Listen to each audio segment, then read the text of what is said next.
नमस्कार दोस्तों, welcome to मार्गदर्शन आईएएस। जय हिंद। अगर मेंस आंसर राइटिंग करने के बाद आपकी हालत भी कुछ इस तरीके से हो जाती है, देन घबराइए मत, you are absolutely on the right track और आप बहुत मेहनत कर रहे हैं। लेकिन क्या आपकी मेहनत सही डायरेक्शन में है कि नहीं? मतलब कि अगर हार्ड वर्क को अगर सही डायरेक्शन मिल जाएगी तो वो जीत जाता है, लेकिन हार्ड वर्क को डायरेक्शन नहीं मिलेगी तो फिर वो कंफ्यूज रहता है, घूमता रहता है। मैं आपको रियल आंसर कॉपीज दिखाऊंगा, ओके, जहां पे कुछ ऐसी कॉपीज हैं एस्पिरेंट्स ने बहुत ब्लंडर किया है, पुअर आंसर्स लिखे हैं, लेकिन उन्हीं एस्पिरेंट्स ने आगे चल के बहुत ही ज्यादा ट्रांसफॉर्मेशन दिखाया है अपने मेंस आंसर राइटिंग में। दोनों कॉपी दिखाऊंगा और दोनों को आप खुद देखिएगा, ओके। आप भी अपने पेन पेपर लेके बैठ जाइए ताकि जो जो मैं मिस्टेक्स आपको बता रहा हूं इन बच्चों की, वो शायद आप भी करते होंगे, क्योंकि ये भी बिगिनर थे और आप भी बिगिनर हो, तो पता चल सकता है कहाँ पे हम मिस्टेक कर रहे हैं, स्कोप ऑफ इंप्रूवमेंट कहाँ पे है। ध्यान से सुनना, बहुत ही रियल प्रैक्टिकल है, बिल्कुल रॉ एंड रियल मैं आपको बताऊंगा। ये हमारे ही स्टूडेंट्स हैं जिन लोगों ने मार्गदर्शन असेसमेंट गाइडेंस प्रोग्राम में एनरोल किया था अगस्त वगैरह में, सितंबर अगस्त में एनरोल किया था और आंसर्स लिख रहे हैं, ठीक है। अभी भी ये कोर्स की जो एडमिशन है फॉर प्री एंड मेंस अभी भी ओपन है and you can still go and enrol. इसके लिए आपको हमारे मोबाइल ऐप में नीचे कमेंट सेक्शन में वेबसाइट है, वहाँ जा सकते हैं आप, अभी भी जाके आप एनरोल कर सकते हैं। मेंस के आंसर राइटिंग का इवैल्यूएशन मेंस ओरिएंटेड भी, क्योंकि हमें कुछ बच्चे दिसंबर पूरा फिर जनवरी तक भी करेंगे, वो भी इंक्लूड है, प्लस प्री भी इंक्लूड है, ठीक है। जब आप विजिट करेंगे वेबसाइट पे तो इस कोर्स के करिकुलम पे जरूर जाइएगा। वाई चूज दिस कोर्स, क्या है, सब कुछ डिटेल में अच्छे से पढ़िएगा। मैंने यहाँ पे डेमो क्लास भी दिया है, टाइम टेबल भी, स्केड्यूल भी, सब कुछ दे दिया है। यहाँ पे डेमो क्लास है, फिर रिव्यूज़ हैं, काफ़ी सारी चीज़ें हैं जो आपको चाहिए होगा, ठीक है। आप आइएगा और इस पे आप कोड यूज़ कर सकते हैं। कोड है यूपीएससी 2026 या MAGP 2026। ये कोड यूज़ करेंगे यहाँ पे तो आपको मैक्सिमम डिस्काउंट मिल जाएगा, या फिर नीचे कमेंट सेक्शन में जो मोबाइल नंबर दिया है वहाँ पर आप कॉल कर सकते हैं। नीचे आपको गूगल फॉर्म भी दिया है फॉर 1-to-1 मेंटरशिप, आप उसको भी फिल कर सकते हैं ताकि मैं पर्सनली आपको आपके आंसर्स को गाइड करूंगा और इवेल्युएट करके आपको आपकी परफॉर्मेंस और फिर वे फॉरवर्ड बताऊंगा। Even if you have written mains in 2025, not qualified, then I am here to help you as well. Don't worry. Let us get started. Okay, so इस पे आ जाते हैं। नंबर 1। So सबसे पहले इस कॉपी को देख लेते हैं। ध्यान से अगर आप देखोगे इस कॉपी को, हमने यहाँ पे एक फीडबैक दिया हुआ है। ये रेड कलर से जितना भी फीडबैक है ये दिया हुआ है। अगर इस कॉपी को ध्यान से देखोगे, इसमें जो सवाल पूछा गया था वो सवाल ये है, स्पेसिफिकली गवर्नेंस और सोशल जस्टिस का है, कि despite comprehensive policies for equity and social justice under privilege section are not getting full benefit of affirmative action, ठीक है। मतलब सारे पॉलिसीज इनिशिएटिव रन कर रही है गवर्नमेंट, लेकिन फिर भी अंडर प्रिविलेज्ड को अफर्मेटिव एक्शन प्लान के अंदर नहीं देखा जा रहा है, मतलब उनके यहाँ तक बेनिफिट नहीं पहुँच रही है। एक्चुअली में जो स्टूडेंट ने लिखा है वो सरकार की पोल खोल दी है, ठीक है, लिटरली सरकार की पोल खोल दी है और जो लीकेजेस हैं, जो थोड़ा बहुत है, वो बता दिया इसने। लेकिन ऐसे आंसर नहीं लिखना है, आप न्यूज़ रिपोर्टर नहीं हो, आप एक यूपीएससी एस्पिरेंट और मेंस के आंसर लिख रहे हो, ठीक है। देखिए इस स्टूडेंट ने क्या लिखा है, ठीक है, ध्यान से देखिएगा। एक तो लिखा है कि parliament and state legislature make a lot of upliftment and affirmative action for under privilege section, लेकिन on ground they are not getting full benefit. This should not be the intro and this is an extreme. मतलब सरकार कर रही है लेकिन उन तक पहुंच नहीं रहा है। चलो ठीक है, समझ में आ रहा है, लेकिन क्यों नहीं पहुंच रहा है, चैलेंजेस क्या है? तो आपको अफर्मेटिव एक्शन प्लान से रिलेटेड कोई स्कीम के बारे में बात करनी चाहिए इंट्रो में, जैसे हमारा पोषण अभियान हो गया, जैसे स्वच्छ भारत अभियान हो गया, या फिर हमारा मनरेगा हो गया, ठीक है। ये सारे कुछ अफर्मेटिव एक्शन प्लान है, ये आप इनके बारे में इंट्रो में आप मेंशन कर सकते हैं। या अफर्मेटिव एक्शन प्लान जो है हमारे कॉन्स्टिट्यूशन में कौन से फंडामेंटल राइट के अंदर सेफगार्ड कहाँ से बताता है कि सरकार को ऐसा करना चाहिए, या डीपीएसपी में बताता है, ये सब आप मेंशन कर सकते हो। अब यहाँ पे क्या लिखा उन्होंने, रीजन लिखा है, फिर लिखा है इम्प्लीमेंटेशन गैप। ऐसे नहीं लिखना होता आपको, ठीक है। आप लिखिए reason for what, reason for जो भी है, मतलब policies enable to get for till the last man in the village, ऐसे करके आप रीज़न, चलिए रीज़न भी लिख दिया है। फिर यहाँ देखिए इम्प्लीमेंटेशन गैप लिखा है। इम्प्लीमेंटेशन गैप पे लिखा है this arises due to infrastructure और skill and knowledge gap. Okay, तो इम्प्लीमेंटेशन में स्किल और नॉलेज गैप, लेकिन यहाँ पे कोई डेटा नहीं है। ठीक, डेटा दीजिए, एग्जाम्पल दीजिए, कौन से स्कीम की इम्प्लीमेंटेशन की बात कर रहे हैं, आखिर एग्जामिनर भी तो जाने किसकी बात कर रहे हैं। फिर यहाँ लिखा है अवेयरनेस गैप। अवेयरनेस में लिखा है people are not even aware about the rights of policies government running for them, that is due to illiteracy, poverty and political interference.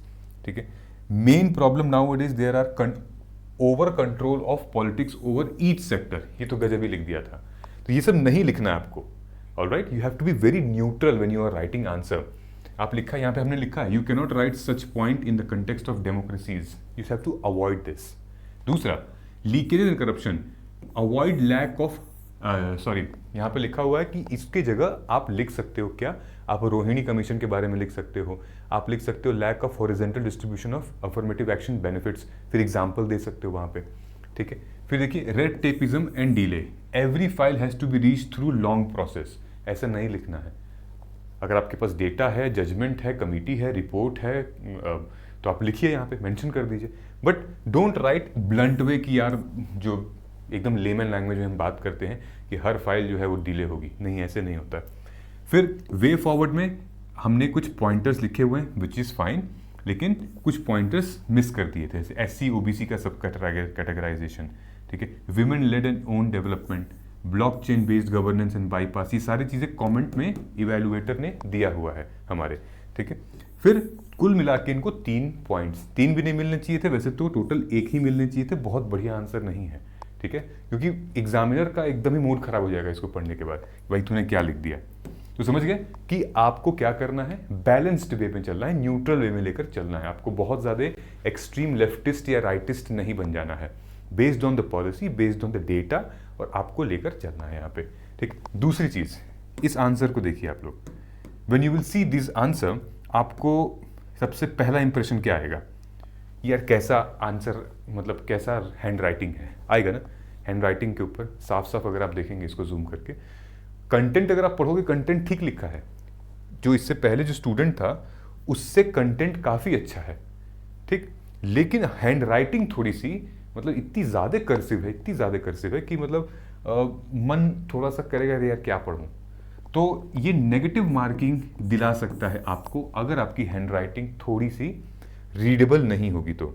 Okay, सो यहाँ पर क्वेश्चन बहुत अच्छा है कि बताइए इसरो ने भाई क्या क्या किया हुआ है, ऑपरेशनलाइजेशन ऑफ इसरो गगनयान, और क्रिटिकली एग्जामिन दी, इसने जो लिखा है पढ़ने में भी नहीं आ रहा क्या क्वेश्चन है। ठीक है, इन्होंने इसरो के बारे में इंट्रो तो अच्छा लिखा है, फिर लिखा है economic rational for human space flight, फिर लिखा है टेक्नोलॉजिकल रैशनल, और फिर यहाँ पे लिखा है स्ट्रेटेजिक रैशनल, फिर associated challenges and coalition. Structure तो फॉलो किया है, जैसे कि यहाँ पे इंट्रो लिख दिया, फिर बॉक्स के अंदर लिख दिया है हेडिंग क्वेश्चन से इंटरलिंक करके, फिर उसके अंदर चल रहा है, मतलब एक यहाँ हेडिंग ये है, एक यहाँ हेडिंग ये है, और एक ये है चैलेंजेस हैं। स्ट्रक्चर फॉलो किया गया है, but the handwriting was really not up to the mark. Maybe शायद इनको 1 मार्क्स और 0.5 मार्क्स कम मिल सकता है, तो हम ऐसा मौका क्यों दें एग्जामिनर को जहाँ पर हमारा 0.5 मार्क्स भी डिडक्ट कर सकता है। Make sure your hand writing is readable, बहुत वाव हैंड राइटिंग नहीं चाहिए, but it should be readable, मतलब हम ध्यान से आंख गड़ा गड़ा के अगर पढ़ना हो तो फिर तो माइनस, मतलब आपके पॉइंट्स कट सकते हैं। Okay, so this is content wise good, structure good, presentation में आपका ये सब आ जाएगा, तो हमें ध्यान देना है। ठीक, अब देखिए एक और आंसर देख सकते हैं आप, इसमें पूछा गया है, स्टूडेंट ने बोला है explain the difference between computing methodology of India's GDP before 2015 and after 2015।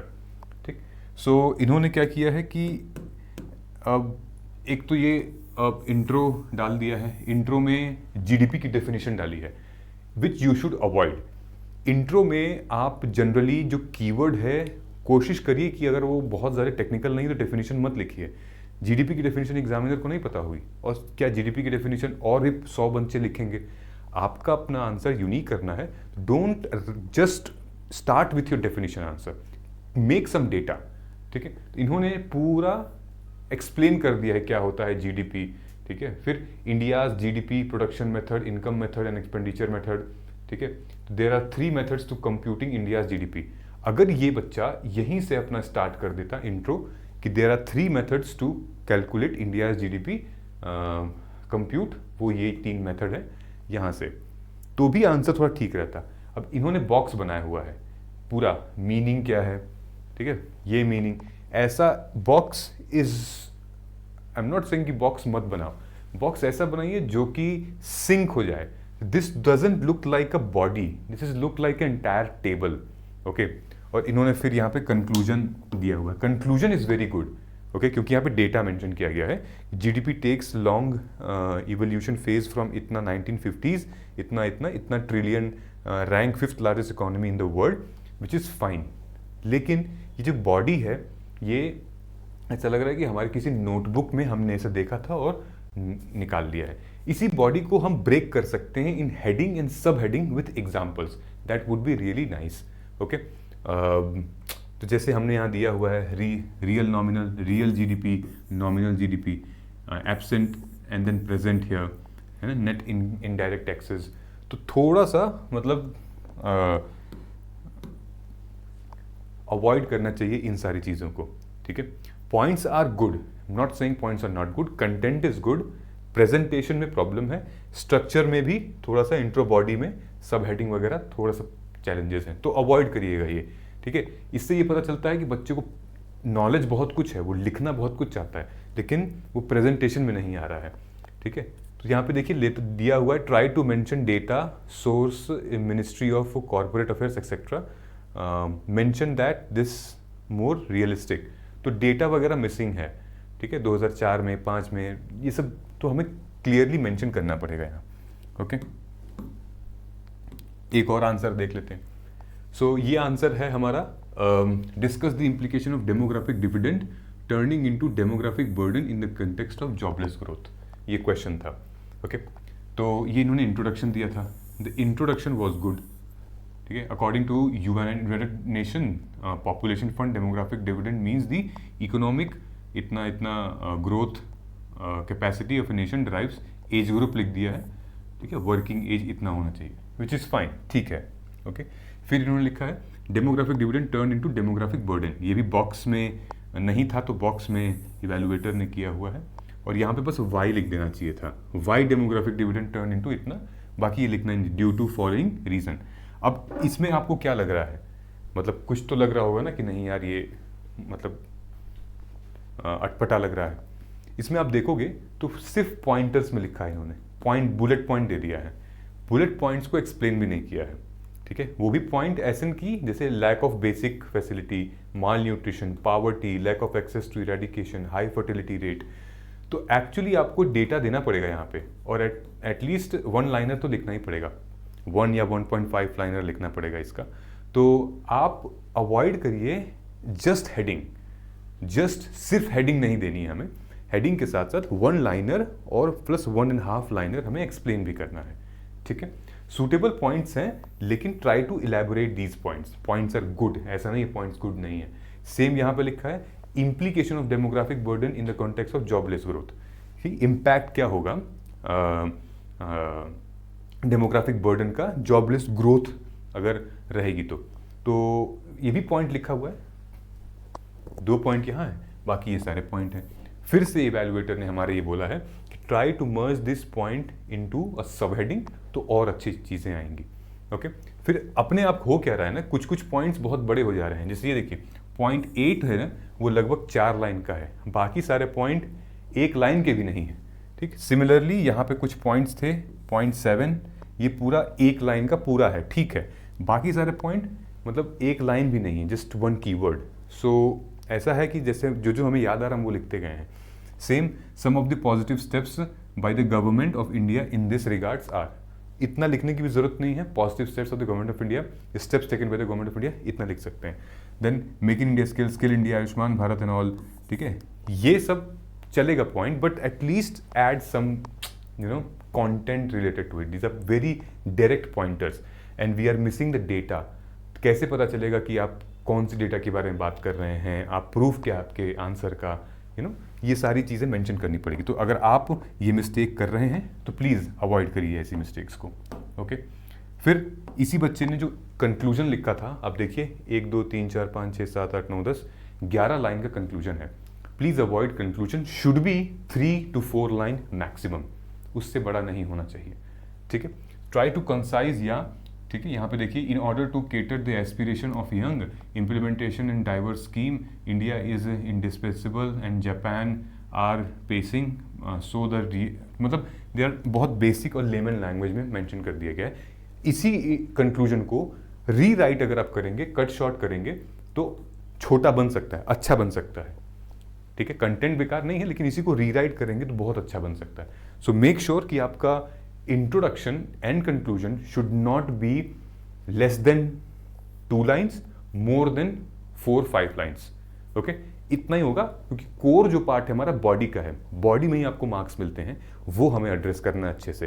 Okay, I hope कि थोड़ी क्लैरिटी आपको आई होगी इसमें। एक और आंसर आपको दिखाता हूं, ये मैंने इसलिए लगा रखा है कि इस बच्चे की हैंडराइटिंग बहुत अच्छी है। व्हेन यू विल सी, इस बच्चे की हैंडराइटिंग देखिए, ये देखिए, इसकी हैंडराइटिंग काफ़ी अच्छी है। और the only thing which I saw कि ये और अच्छा लिख सकती है, वो था इसके आंसर लिखने के तरीके में करंट अफेयर्स का डेटा ना होना। और मतलब स्ट्रक्चर तो फॉलो किया है, लेकिन वो हुक नहीं है। For example, evaluate the role of land use change and agriculture intensification in accelerating soil erosion in India. So इन्होंने क्या लिखा है, सॉइल इरोजन को ही डिफाइन कर दिया है। So do you really think कि सॉइल इरोजन की डेफिनेशन एग्जामिनर ढूंढेगा? नहीं ना, हाँ, बेसिक है, ये तो कॉलेज स्कूल लेवल की है। So why would you mention और write what is soil erosion? Don't write soil erosion, write the data, how much soil is eroded due to the running of water, या फिर due to anthropogenic activities, due to rainfall, other than बड़ी सारी चीज़ें हैं। ठीक है, तो हमें ये सारे डेटा मेंशन करना पड़ेगा। Role of land use change in agriculture intensification in accelerating soil erosion. तो आपको एक तो लैंड यूज चेंज का अगर आपके पास डेटा है, ठीक है, तो बहुत अच्छा है, और मिल जाएगा ये डेटा, ऐसा नहीं मिलेगा। ठीक, तो आप ये मेंशन कर सकते थे, कोई स्कीम मेंशन कर सकते थे। फिर उसके बाद इन्होंने लैंड यूज चेंज के बारे में लिखा है। ठीक, converting forest into agriculture land, rapid industrialisation, इतना तो लिखा हुआ है कि लैंड यूज चेंज होता क्या है। ठीक है, तो यहाँ पे लिखना चाहिए था what is land use change. तो एक ये पॉइंट्स अच्छे हैं, but we are missing the examples here. Okay, examples of data, example of real fact, real places, वो। फिर एग्रीकल्चर इंटेंसिफिकेशन, बहुत अच्छा हेडिंग भी दे रखा है। ओके, एग्रीकल्चर इंटेंसिफिकेशन में इन्होंने मेंशन किया है extensive use of chemical fertilisers and pesticides. Where are we using it? What kind of pesticides and fertilizer are we using it? Should mention an example. Okay, monocropping continues in cultivation. कौन सी monocropping हो रही है, कौन से crop की monocropping हो रही है, बताइए। Then overgrazing of life stocks.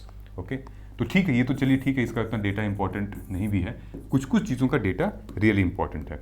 अब जैसे है impact on soil erosion, these changes lead to excess of soil erosion, loss, मतलब ये सारे changes, loss of fertile top layer, soil poor agriculture productivity, loss of इतना। चलिए ये भी ठीक है डेटा। ठीक, फिर इन्होंने ये बहुत अच्छा दिखाया था, सस्टेनेबल ऑल्टरनेटिव्स क्या क्या हैं, जैसे vegetation buffer zone, then crop rotation, intercropping, इस यहाँ पे एग्जाम्पल एक मेंशन कर देती। ठीक है, example, then use organic manure and bio fertiliser, जैसे सिक्किम में हुआ है। Okay, drip sprinkle irrigation mention कर। तो आंसर इनका अच्छा, मैं ये नहीं कहूँगा कि इनको स्कोर नहीं मिलेगा, इनको काफ़ी ठीक स्कोर मिल सकता है, but the real data point was missing in this answer. Okay, मतलब 2 मार्क्स और एक्स्ट्रा मिल जाएंगे अगर इनको डेटा मिल जाएगा इसमें तो, और आंसर थोड़ा सा पेज भर दें तो ज़्यादा सही रहेगा। इनके 2 पेज का 1.5 पेज 2 पेज आप लिख सकते हो। एनीवेज, सो दिस आंसर, इनकी हैंड राइटिंग अच्छी है तो एग्जामिनर को रुक के पढ़ने का मन करेगा, कि एक बार पढ़ लेते हैं क्या लिखा है, ठीक है। नाउ जो हमने अभी बात की है वो बात की है इसके बारे में, किसके बारे में, कि the entire pillar of our mains answer writing is structure, content and presentation. If you will see, content हमें आता है, मतलब कि हमने पढ़ा है तो हमें ज्ञान है, हम लिख सकते हैं, विच इज़ गुड, ओके। तो कंटेंट तो हमें आता है, लेकिन हमने कहाँ पे मिस कर रहे हैं हम एक तो स्ट्रक्चर में और बाद में प्रेजेंटेशन में। स्ट्रक्चर क्या होता है, इंट्रो, बॉडी, कंक्लूजन, हेडिंग, सब हेडिंग, अंडरलाइन करना है, बॉक्स में बनाना है, ये हमारा प्रेजेंटेशन स्ट्रक्चर होता है। इंट्रो, बॉडी, कंक्लूजन में होना चाहिए ये proper. Presentation is all about your beautification of answer, ठीक है। एक तो कि आप किस तरीके, हैंड राइटिंग कैसी है आपकी, डायग्राम, सिमेटिक्स बना रहे हैं, फ्लो चार्ट आप बना रहे हैं, इस टाइप की चीज़ें ये लास्ट में आती है। पहले कंटेंट, ठीक है, उसके बाद पहले स्ट्रक्चर डेफिनेटली, फिर कंटेंट, फिर प्रेजेंटेशन, ओके। तो प्रेजेंटेशन वाली जो पार्ट है उसको आप बाद में भी कर सकते हो, मतलब कि और बढ़िया प्रेजेंट कर रहे हो with current affair, data and all, ये सारी चीज़ें। कंटेंट और स्ट्रक्चर अगर है आंसर में तो ये बेसिक चीज़ें हैं। जितने भी स्टूडेंट्स का हमने देखा है, कंटेंट है, स्ट्रक्चर कहीं ना कहीं मिसिंग था और प्रेजेंटेशन में गैप है, ओके। सो आपको ध्यान आ रहा है अब आपको क्या फोकस करना है, ठीक है। Now next we will talk about insane improvement कैसे हुई है। अब देखिए इस आंसर को आप ध्यान से देखिए, बहुत बढ़िया आंसर है, क्लीन, नीट, क्लीन। और examine the concept of crop diversification, how does contribute to agriculture sustainability, income stability and resource efficiency in India. बहुत ही क्लियर हैंड राइटिंग है और इसने एक तो लिखा है कि crop diversification in India represents a strategic shift from traditional monoculture from farming towards more varied cultivation. फिर नीचे डेटा दे दिया है, इकोनॉमिक सर्वे के हिसाब से हाईलाइट किया जा रहा है urgent need for crop diversification. क्यों? To address water stress in area wheat, sugar cane जहाँ पे हो रहा है। Very good. फिर इसने सिग्निफिकेंस ऑफ क्रॉप डाइवर्सिफिकेशन किया है, ठीक है, क्या इंपॉर्टेंस है, देन हाउ, कैसे इसने क्रिएट किया है, देख रही है, फॉर फार्मर्स, ठीक, फॉर नीचे आया है, ये तो फार्मर के लिए इन्होंने मेंशन किया हुआ है, देखिए। फिर उसके बाद लिखा है फॉर एनवायरनमेंट, ये है रिड्यूस केमिकल यूजेस, फार्मर में 2, फिर एग्जाम्पल मेंशन किया यहाँ पे, ऑल्टरनेटिव मार्केट चैनल भी। तो how the presentation looks very nice. Then trade तीसरा पॉइंट था, चौथा है प्रोडक्शन मेथड, पांचवा है food security, and then last में इन्होंने चैलेंजेस इन क्रॉप डाइवर्सिफिकेशन। तो देखिए कितना अच्छा आंसर है, दिखने में भी बहुत अच्छा है, राइटिंग भी अच्छी है, क्लियर है, स्पेसिंग है, सबके बीच में अच्छी खासी स्पेसिंग है, और इंट्रो, बॉडी, कंक्लूजन के हिसाब से प्रेजेंटेशन भी है, यहाँ पे कंटेंट भी है और स्ट्रक्चर भी है। तो आप खुद देख लीजिए, इस ऐसे आंसर्स लिखने में थोड़ा टाइम लगता है। जब ये स्टूडेंट हमारे पास आई थी तो ये क्लियर नहीं थी कि इसको आंसर लिखना कैसे है, और आज 3 महीने बाद ये मतलब गजब लिख रही है answer, one of the best candidate. मैं इसकी कॉपी आपको टेलीग्राम पे डाल दूंगा, ठीक है। ये हो गया। फिर एक स्टूडेंट ये है, इसको भी देखिए कि क्लियर है, वेरी वेरी क्लियर। क्वेश्चन हमारा आ रहा है atmospheric rivers, role of atmospheric in shaping the global precipitation recent extreme rainfall event, 10 marker का है ये, ओके। तो एटमॉस्फेरिक रिवर क्या होता है, brings both bounty and chaos, बहुत बढ़िया लाइन, पहली लाइन में छक्का, पहली बॉल पे छक्का। Transporting 90% of mid latitude moisture, यहाँ पे extreme rainfall 20% since 2000 according to IPCC डेटा। बताओ, गजब इंट्रो, 1 मार्क्स तो यहीं लेके गया है लड़का, ठीक। फिर role of air in shaping global precipitation, यहाँ पे पहले ही लिख दिया था एटमॉस्फेरिक रिवर, तो यहाँ पे देखिए डेटा, हेडिंग दे दिया। फिर उसके बाद हमने इसको फीडबैक भी दिया था, अगर तूने हेडिंग दिया है तो एक सब हेडिंग दे दे, ठीक है। जैसे कि इस स्टूडेंट ने हेडिंग के बाद सब हेडिंग दी हुई है, ये हेडिंग दी हुई है, फिर सब हेडिंग दी हुई है, फिर उसके बाद एक्सप्लेन कर दिया है। तो इस स्टूडेंट को भी हमने यही बोला था कि तूने हेडिंग दी है, एक सब हेडिंग दे, फिर ये कंटेंट लिखा, alright. So this is also good, very neat and clean with facts, data, role in examine rainfall events and then climate change and impact clearly mention किया गया with flow। तो अगर थोड़ा सा कंटेंट मेरा आगे पीछे भी रहता है, लेकिन प्रेजेंटेशन इतनी अच्छी है और हमने स्ट्रक्चरिंग इतनी अच्छी की है, तो भी हमें अच्छे मार्क्स मिल सकते हैं। Content is definitely the king, वो तो होना ही चाहिए, लेकिन उसको और वैल्यू ऐड करती है कौन सी, हमारी प्रेजेंटेशन और स्ट्रक्चर। ठीक है, सो अल्टीमेटली अगर हम जीएस और ऑप्शनल के आंसर्स के बारे में बात करें, बहुत सारा ऐसे डिबेट होता है क्या ऑप्शनल का आंसर जीएस जैसा हो सकता है, जीएस का आंसर ऑप्शनल जैसा हो सकता है। तो देखिए जीएस का आंसर क्या है कि the breadth of knowledge should be greater than the depth of knowledge. ये हमारे जीएस पेपर का है। ब्रेथ ऑफ नॉलेज मतलब कि अलग अलग डायमेंशन होनी चाहिए हमारे जनरल स्टडीज के पेपर में। That's the breadth of knowledge should be greater than the depth of knowledge. Depth of knowledge जो है वो सबसे ज्यादा किस में होनी चाहिए, ऑप्शनल में। ठीक है, your depth of knowledge should be greater than the breadth of knowledge. This is how UPSC के मेंस आंसर राइटिंग जीएस और ऑप्शनल में डिफरेंस होता है। आप खुद भी देख सकते होंगे कि वैसे भी हमें सिर्फ और सिर्फ 150 वर्ड लिखने होते हैं और 250 वर्ड, तो उसमें हम कितना ज़्यादा डेप्थ लिख पाएंगे। ठीक है, बढ़िया ये रहेगा कि हम डायमेंशन में अलग अलग लिखें, क्योंकि यही रियल केस स्टडी है, यही प्रैक्टिकल है। जब भी आप कहीं पे भी पोस्टेड हो गए as an all India services, तो ऑलरेडी आपको इसी तरीके के सिचुएशन को फेस करना पड़ेगा जहाँ पे मल्टी स्टेक होल्डर अप्रोच लेना पड़ेगा आपको। कई सारी चीज़ें इन्वॉल्व हैं, political, economical, social, environment, cultural, historical, technological, सब आपको देखना पड़ेगा। रही बात हमारे ऑप्शनल की, इन डेप्थ हमको जाना पड़ेगा।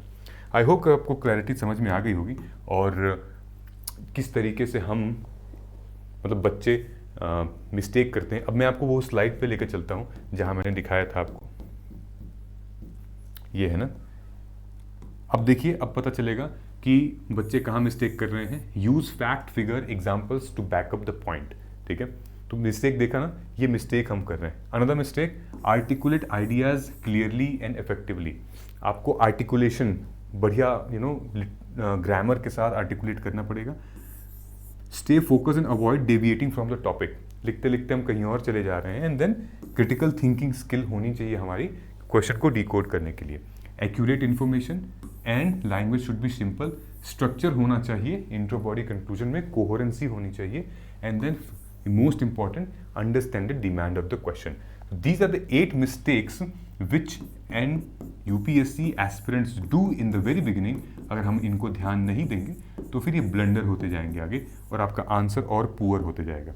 But since you have watch this video, अब आपको क्लैरिटी मिल गई है। मैंने आपको रियल कॉपीज भी दिखाई है। अगर आपको कॉपीज और मांगती है तो आप मैसेज कर दीजिए, कमेंट कर दीजिए, हम टेलीग्राम पे डाल देंगे।